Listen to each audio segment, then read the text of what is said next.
My wife, Emily, came in around 1:30 a.m. She dragged her purse across the floor like it weighed 100 pounds. One heel was still on her foot, and the other one was in her hand. She dropped onto the couch and let out a long, dramatic groan. She said, "I think I ate something bad." She did not even look at me when she said it. She just curled into herself, pulled a blanket over her head, and started breathing slow, like someone trying to hide a panic attack behind calm breaths. I stood there and watched her. I did not say a word. At first, I wanted to believe her. We had been together for 13 years. I trusted her more than I trusted my own instincts. And maybe that was my mistake. I asked what she ate. She waved her hand and mumbled something like tacos, fries, whatever. She said she did not know. She said she felt awful. Then she refused everything. She refused water. She refused medicine. She refused to explain why she did not text me back for 4 hours after midnight. She just kept making small sounds under the blanket, hiding her face like a kid pretending to sleep so they do not have to talk. I let her do it. I did not push. I just watched. Something was off. And I do not mean the normal kind of off, like a girl's night ran long and she drank too much and felt sick. This was a different kind of tired. The kind that comes after you do something you are ashamed of, but you are not ready to admit it. In the morning, she looked worse. Not in her body, in her emotions. Her eyes were swollen, but not from sickness. It looked like she had cried in a car before walking inside. She could not meet my eyes for more than a second. She made coffee with shaking hands. She spilled half the grounds on the counter and did not even notice. Then her phone buzzed on the table. She jumped like someone fired a gun behind her. That was the moment my stomach dropped. That was the moment I understood this had nothing to do with food. I did not say anything. I went to work.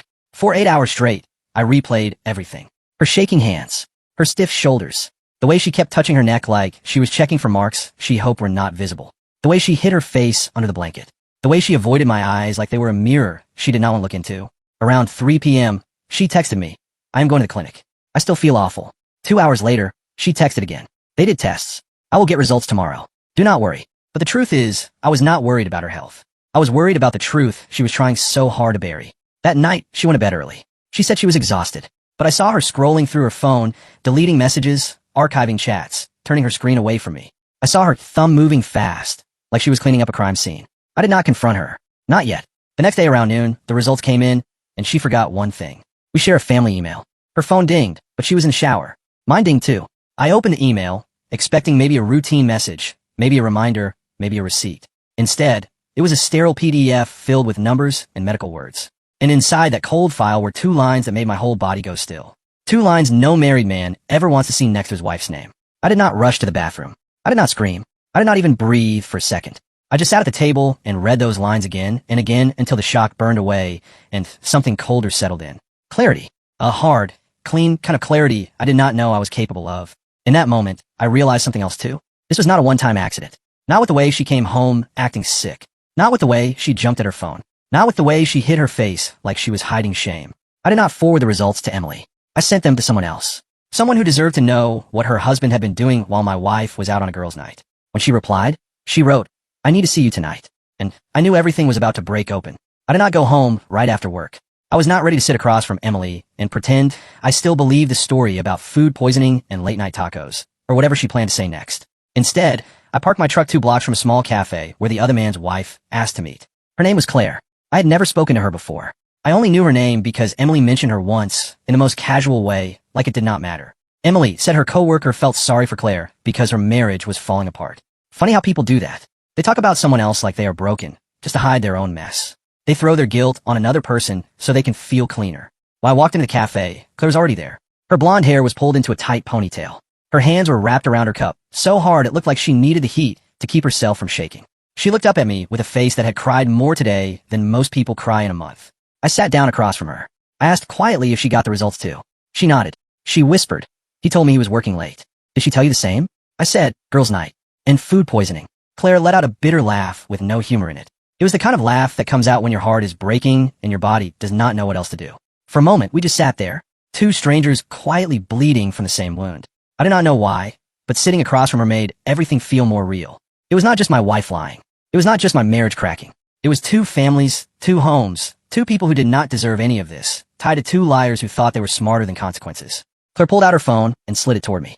She said, "I want you to see something." There were photos and screenshots, rideshare receipts with times, a hotel address, a charge around 12:47 a.m. for room service, champagne, strawberries, pasta. Then there was another set of screenshots with messages.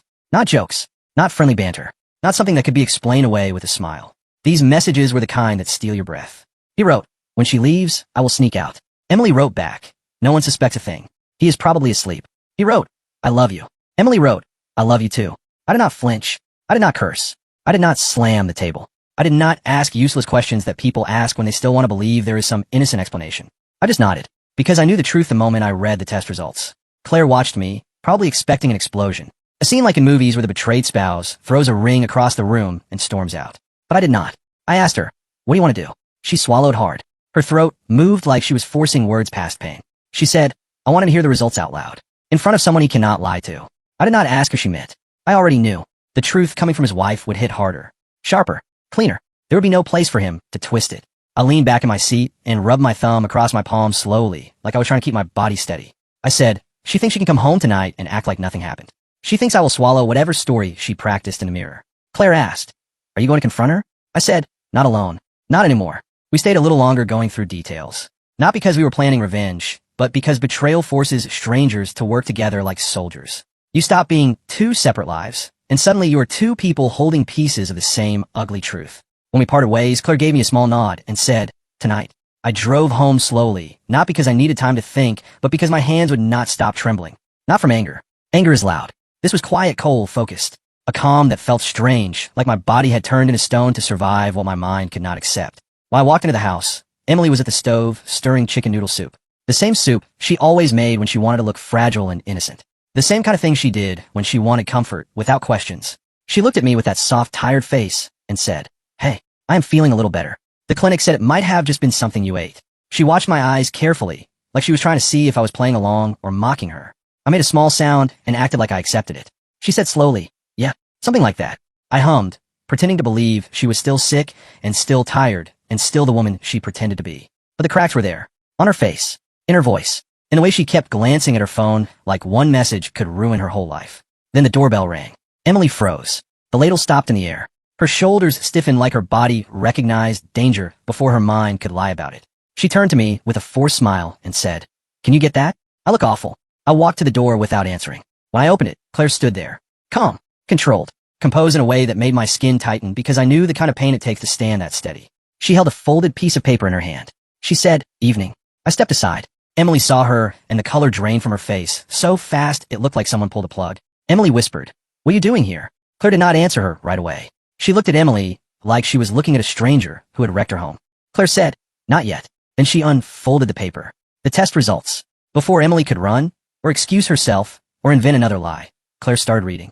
Claire did not raise her voice at first. That was what made every word hit harder. Her tone was steady, flat, clean, sharp enough to cut through the warm air in our kitchen. Emily lunged forward, one trembling hand reaching out, whispering for her to stop. I stepped between them. I did not touch Emily. I just blocked her path. Emily looked at me with wide, frantic eyes and gripped the counter like her legs might give out. She breathed my name and said we should talk privately. Claire kept reading. She read the part that explained the results, showed recent exposure. She read the part that explained it was not food-related. She read the part that said it matched transmission through intimate contact. Emily slapped her hand over her mouth. A choking sound came out of her, half sob and half gasp. Her eyes darted her phone on the table, then to the door, then anywhere that was not the truth unfolding in front of her. She begged again, voice cracking, saying this was not what I thought. I asked her calm and quiet. Then what is it? No yelling. No shouting. Just a question heavy enough to crush the lies she had been building. Emily opened her mouth, then closed it, then opened it again like her brain could not find a story fast enough. Her fingers shook so badly that when she tried to grab her phone, she dropped it. It hit the tile and lit up with a message preview she clearly did not want me to see. A man's name. Her co-worker. The same man from Claire's screenshots. Emily lunged for the phone. I stepped on the edge of it gently, not breaking it, not crushing it, just stopping her from hiding one more thing. Claire folded the paper and looked at Emily with a mix of exhaustion and fury that only another betrayed spouse understands. Claire said quietly, my husband got tested too. Same result. Same timeline. Same lie. Emily squeezed her eyes shut and tears poured down her cheeks. But I knew her well enough to see the difference between guilt and fear. She was not crying because she hurt me. She was crying because she was caught. She whispered it was a mistake. Just once. I swear just once. Claire made a small harsh sound. She said once? The hotel charges say otherwise. Emily took a step back like someone shoved her.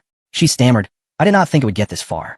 He told me you two were separated. Claire laughed, brittle and humorless. Claire said, separated? We were planning our anniversary trip.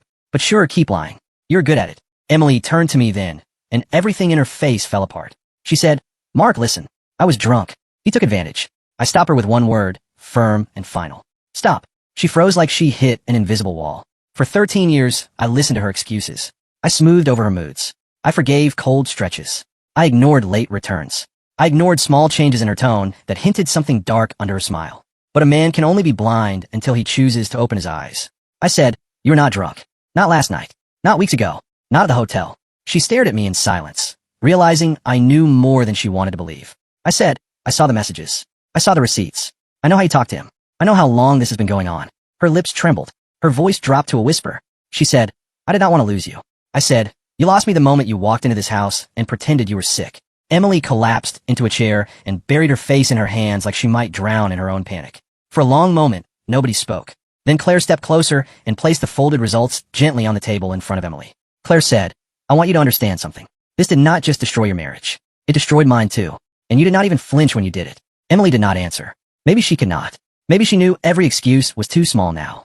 Claire looked at me, checked her watch, and said she was done. She said, "Good luck, Mark." And then she left. When the door closed, the house felt too big, too quiet, too heavy. Emily finally looked up. Mascara smeared down her cheeks.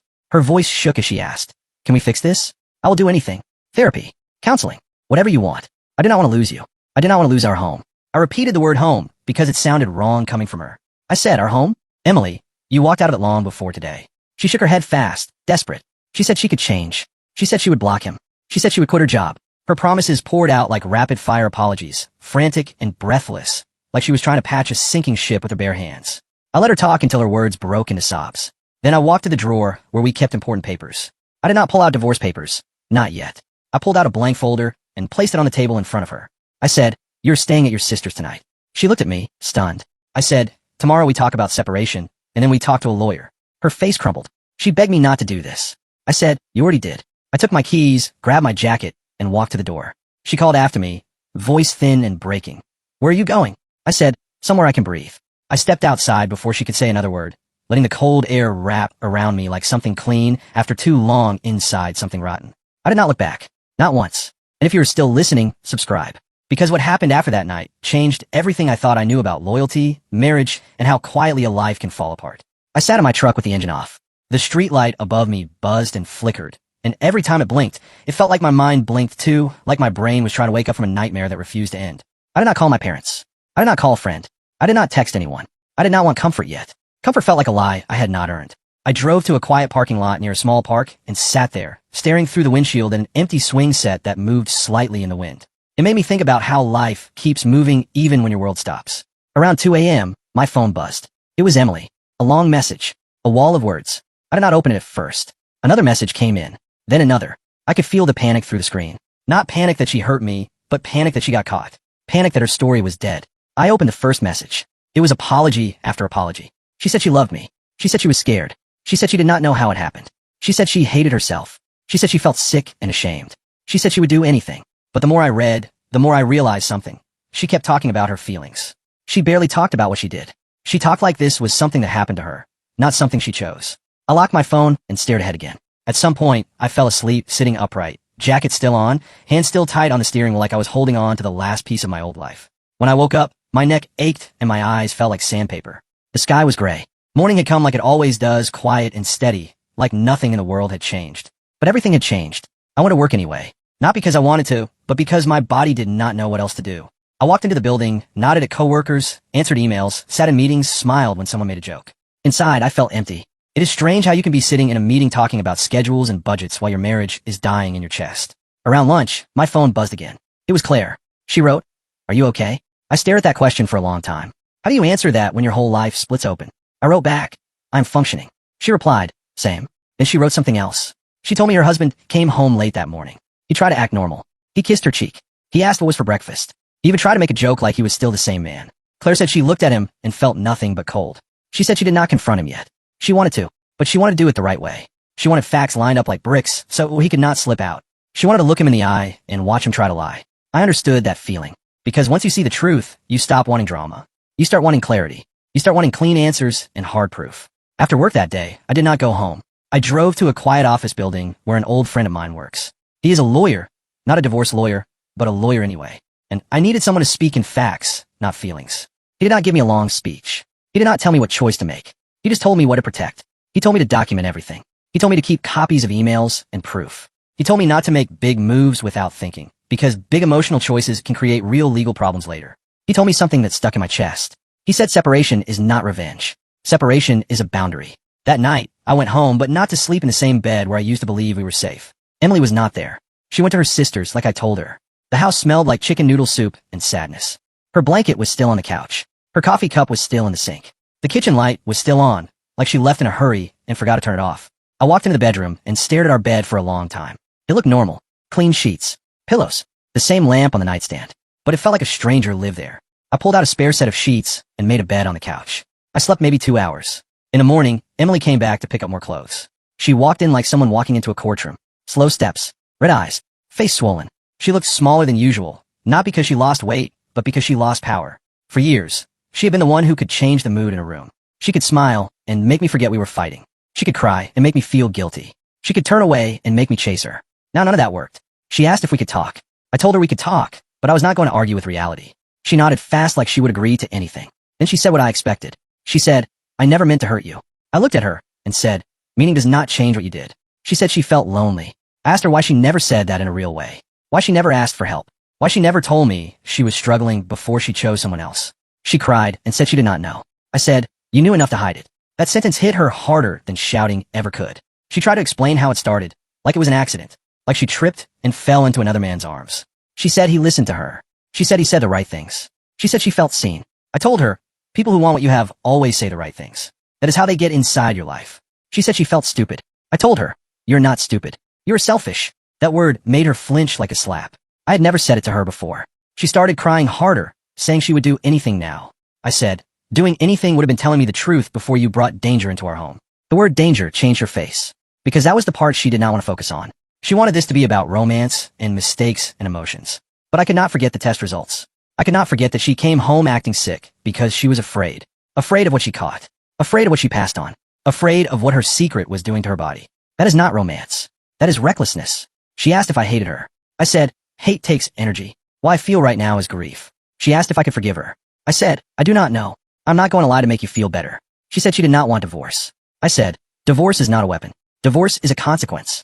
She stood there like she wanted to argue, but she could not. Because consequences do not care about excuses. She picked up her bag and went toward the door. Before she left, she turned back and said my name like it used to mean something safe. I did not answer. She left. When the door closed, the silence returned. But this time the silence did not feel like drowning. It felt like truth. That afternoon, I met a divorce lawyer. I did not walk in like a man on fire. I walked in like a man carrying a broken piece of glass, trying not to cut himself more. The lawyer asked calm questions. How long were we married? Any kids? Any shared property? Any major debts? Any joint accounts? No kids. A house. Some savings. Normal life stuff. Then the lawyer asked if there was infidelity. I nodded. The lawyer asked if I had proof. I nodded again and slid the folder across the desk. The lawyer looked through it slowly. The shared email. The test results. The screenshots Claire sent me. The timeline. The hotel charges. The lawyer did not gasp. The lawyer did not judge. The lawyer just said, "This matters. Keep everything. Do not delete anything. Do not threaten anyone. Do not post anything. Stay calm. Stay calm." That phrase sounded almost funny because I did not feel calm inside. But I understood what calm meant now. Calm meant control. Calm meant I was not going to let Emily drag me into a messy fight that would give her space to change the story. Calm meant I could make choices with clear eyes. After the meeting, I sat in my truck and stared at my hands on the steering wheel. I thought about the man I used to be, the man who believed love was enough. Then I thought about the man I was becoming, someone who understood that love without respect is just a trap. When I got home, there was another message from Emily. She wrote that she missed me. She wrote about our wedding day. She wrote about memories like they were magic words that could erase what she did. I did not answer. I went inside and walked through the rooms like I was seeing them for the first time. The living room where we opened gifts on our first Christmas. The kitchen where she used to dance while cooking. The hallway where we once painted the walls together, laughing and making a mess that I realized something painful. The house was full of memories, but memories are not a marriage. A marriage is trust. And trust was gone. That night, Claire called me. Her voice was steady but tired. She told me she confronted her husband. He denied it first, then admitted a small part, then tried to blame her, then cried, then begged. The usual cycle. The same cycle cheaters use everywhere, like they all read the same manual. Claire said she told him she was getting a lawyer. She said he looked shocked, like he truly believed he could cheat and still come home to comfort. She said she was done being his safe place. I told her I met a lawyer too. We did not talk long. We did not need to. We were living the same nightmare in 2 different homes. The next day, I finally agreed to meet Emily for a serious talk, not to fix anything, but to make boundaries clear. We met at the kitchen table, the same place where I read the email that changed my life. Emily sat with her hands folded, trying to look calm, but her knee bounced under the table. Her eyes kept flicking to me like she was waiting for a sudden storm. She said she wanted to explain. I said, "You can talk, but do not insult me with lies." She swallowed and nodded. She told me the affair started a few months ago. She said it began as talking at work. She said he was kind. She said he complained about his marriage. She said she felt sorry for him. She said she felt tired at home. She said we had been distant. I listened without interrupting. Not because I believed her, but because I wanted to hear how she tried to dress her choices in soft words. Then she said she ended it already. That line made me look up. I asked when. She hesitated. That hesitation told me everything. I said, "You did not end it. You got caught." Her face twisted like she wanted to deny it, but she could not. She admitted she was still talking to him. She said she planned to stop. She said she did not know how. I said, "You know how to hide it, so you know how to stop it." She started crying again and said she was scared. I asked her what she was scared of. She said she was scared of losing me. I leaned forward and said, "You should have been scared of that before you did it, not after." Then I told her what would happen next. We were separating. She would stay with her sister for now. We would not share a bedroom. We would not pretend. We would speak through text about practical things. If she needed something from the house, she would tell me first. I told her I would not fight with her. I told her I would not beg her. I told her I would not carry shame for her choices. She asked if there was any chance. I said, "Right now, the only chance is for both of us to be honest. And you have not been honest." She tried to reach for my hand. I pulled my hand back, not with anger, just with distance. She whispered, "I do not recognize you." I said, "You do. You just never thought I would stop forgiving you." That line made her go quiet. A few days later, Emily texted me saying she wanted to pick up more things. I agreed to a time when I would be home. When she came in, she walked past me like I was a stranger. She moved quickly, grabbing clothes, grabbing personal items, grabbing things that mattered to her. Then she paused near the hallway mirror. She looked at her own reflection like she was trying to see who she became. She turned to me and said, "I hate myself." I did not respond the way I used to. I did not rush to comfort her. I did not say it will be okay. I did not try to fix her feelings that I said, "That is something you have to face, not something I can carry." She cried and left again. That night, I sat alone in the living room, lights off, TV off, just listening to the quiet. At some point, I realized the quiet was not only empty, it was also peaceful. No more guessing. No more waiting for a mood. No more pretending. Just truth. Over the next week, my life turned into small tasks. Change passwords. Separate bank accounts. List bills. Print statements. Store proof. Talk to the lawyer. Plan the next steps. It is strange how heartbreak can turn to paperwork. But paperwork is what keeps you safe when emotions are trying to drown you. Claire and I texted sometimes, not like friends, but like two survivors checking the weather after a storm. She told me her husband moved into a guest room. Then she told me he tried to win her back with gifts. Then she told me he tried to blame her again, saying she was cold, saying she did not meet his needs. Claire told me she looked at him and felt disgust. She said he talked about needs like cheating was a meal he deserved. She said she reminded him that a need is not a right. I respected her for that, because it takes strength to stay clear when someone is trying to confuse you. Emily did the same thing. She tried different versions of the story each time. Some days, she said she was lonely. Some days, she said she was stressed. Some days, she said she felt ignored. Some days, she said she was drunk and did not think. Some days, she cried and said she made a mistake. Some days, she got angry and said I was being cold. But no matter what version she tried, one thing never changed. She chose it, and she hid it, and she brought the mess into our home. One afternoon, I had to go to the clinic myself. Not because I wanted to, but because I needed to protect my health. Sitting in that waiting room was one of the most humiliating moments of my life. Not because of the nurses or the doctors. Because I kept thinking I did everything right. I stayed loyal. I built a life. I trusted my wife. And still I was sitting there, filling out forms I never thought I would touch. When the doctor spoke to me, he was calm and professional. He explained next steps in simple words. He explained treatment. He explained what to watch for. He did not judge. But I judged myself. I sat in my truck afterward and stared at the steering wheel again. Then I remembered something important. This is not my shame. It is hers. I started going to therapy a week later. I used to think therapy was for people who could not handle life. Now I know therapy is for people who want to handle life in a healthy way. My therapist asked me why I stayed calm in the kitchen. I told her the truth. Because my anger felt useless. Because yelling would not change facts. Because I felt like if I yelled, Emily would use it as a shield. She would call me crazy. She would focus on my reaction instead of her actions. So I stayed quiet. Quiet is powerful when the truth is on your side. The therapist asked me what hurt most. I told her it was not only the cheating.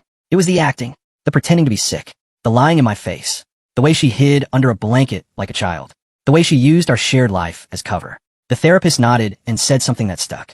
She said betrayal is not just one action. It is a pattern of choices. It is every moment they could have stopped and did not.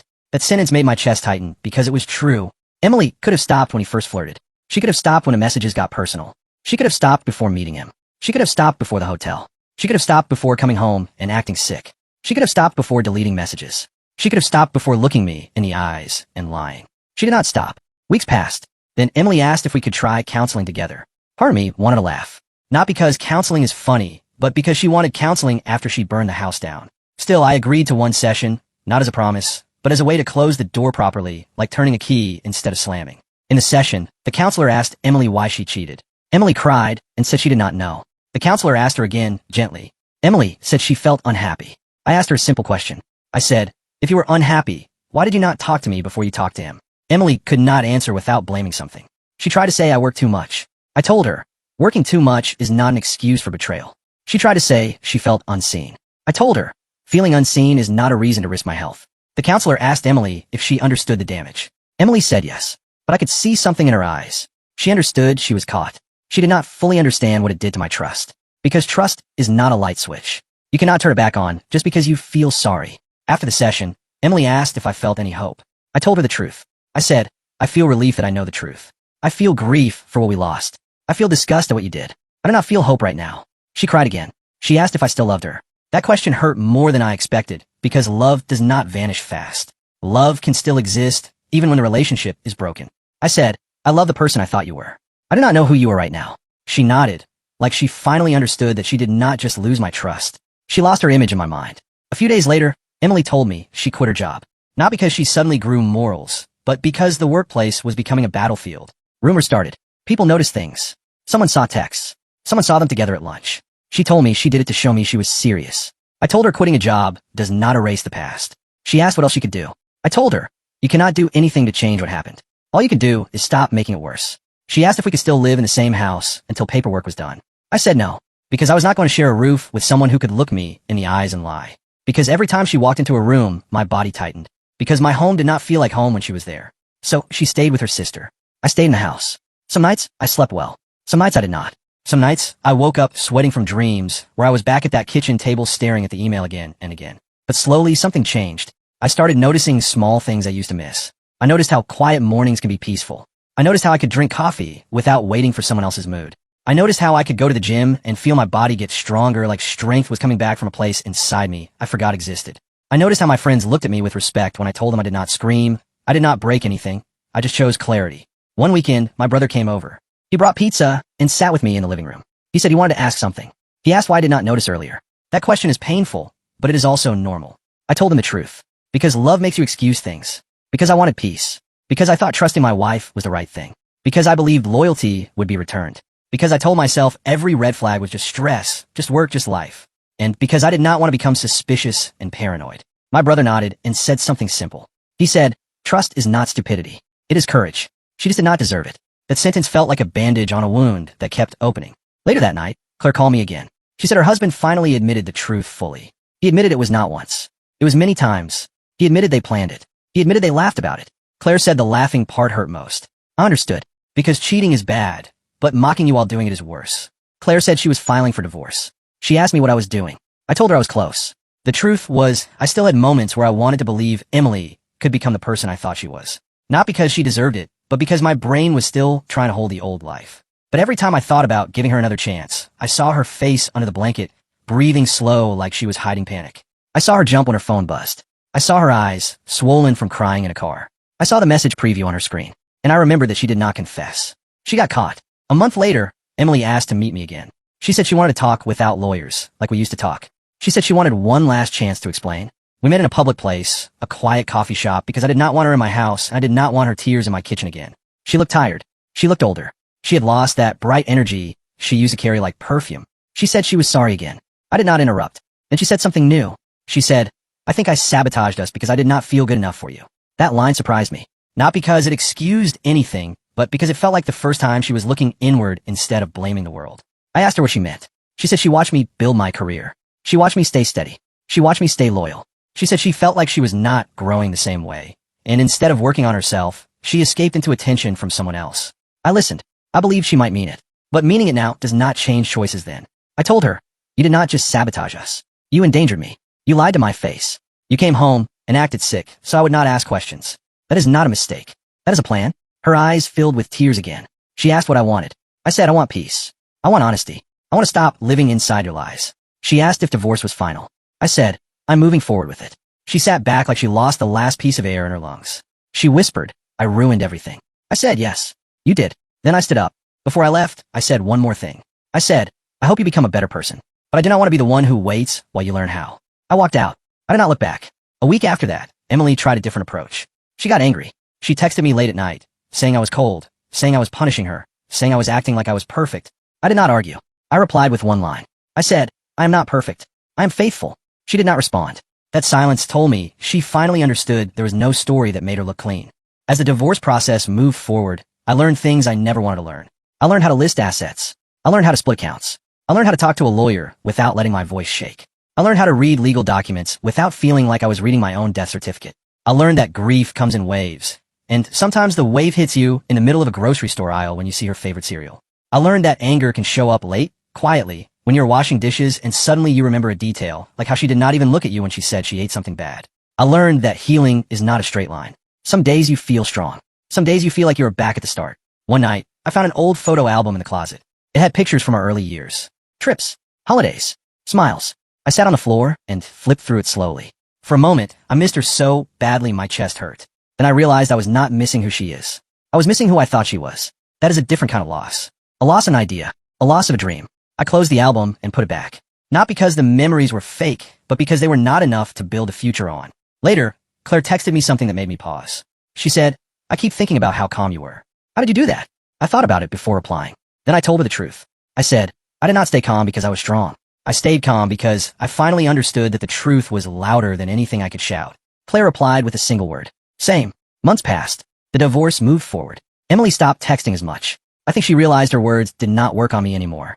She tried to be friendly sometimes, like we could still be close. I did not bite. She tried to be sad sometimes, like her pain should make me soften. I did not bite. She tried to be angry sometimes, like she could push me into a fight and then call it equal.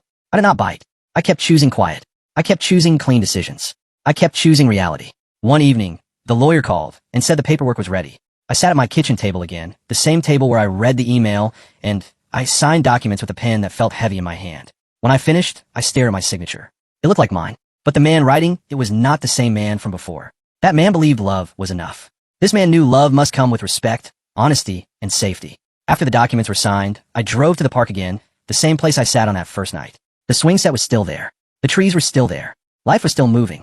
I sat on a bench and breathed in cold air, slow and steady. I thought about what I lost. Then I thought about what I gained. I gained truth. I gained boundaries. I gained a chance to rebuild my life without lies. And I gained a hard lesson that I will carry forever. Sometimes the person who hurts you the most is the person you trusted the most. And sometimes the only way to survive that is to stop begging for the old version of them and start protecting the version of you that still wants to live. If you're still listening, subscribe, because the part after this is where I learned what healing really looks like. Healing is not a sudden moment where you feel fine again. Healing is waking up and choosing yourself, even when it hurts. Healing is going to work while your heart is broken. Healing is eating meals alone and not calling it lonely, but calling it peaceful. Healing is learning to sleep without listening for someone else. Healing is not checking a phone for messages that might destroy you. Healing is laughing again and feeling surprised that you can. Healing is seeing a couple holding hands in a store and not feeling jealous, but feeling hopeful that love can be real when it is honest. And healing is understanding this final truth. The night Emily came home acting sick, I thought my life was ending. But it was not ending. It was waking up. And once you wake up, you cannot go back to sleep.